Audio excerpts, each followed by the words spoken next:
talk about Techstars. It's 2007. You've already alluded to how important working with the same people were. Your first 3 companies, you shared founders. Now you meet some new cats. And can you tell me about meeting Brad and Jared and David and what led to that? Well, interestingly, just let me back up 1 second before Sure. that, which is David Brown, who was my co-founder at my first company and of the other ones, was one of the actual co-founders of Techstars too. So I've actually done pretty much everything with him. Okay, good. He has been a silent sort of money investor and is still employed by one of our past companies. But he and I were sort of the original nugget, and the idea was, look, there's mentorship is a scarce resource. Look how much money we left on the table. Look how many dumb mistakes we made. Look how much quicker we could have built these companies if we had people around us that were willing to put a little bit of money in, but share their experience. And at the same time, I had done a little bit of angel investing.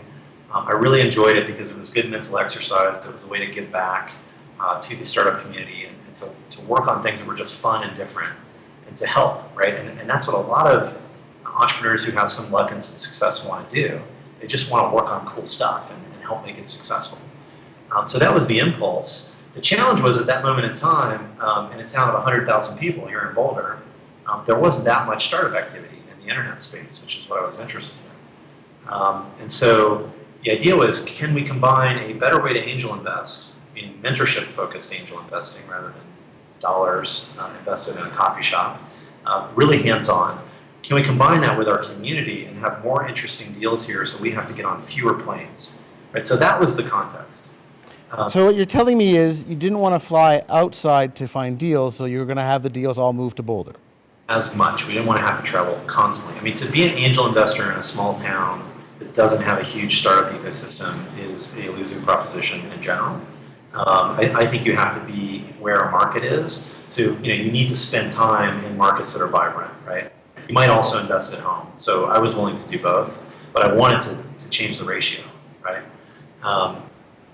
So the issue we had was, sure, we had had some success as entrepreneurs. We were putting up our own money. But we weren't nationally credible, investors, right? And here's the naked part, right? I mean, we didn't think that we would be able to do something that was a national or global pull without other people who were much more, in the spotlight. And so I had never met Brad Feld. I had made an angel investment with him in a company called Solidware. I'd seen his name on some documents. I'd read his blog, but I had never met the guy. And I was totally terrified. I reached out and I said, hey, I have this idea. I'd like to run it by you. Brad Feld, who, for those of you that don't know, is a very well-known venture capital investor, probably one of the best seed investors on the planet, in my view, which is biased.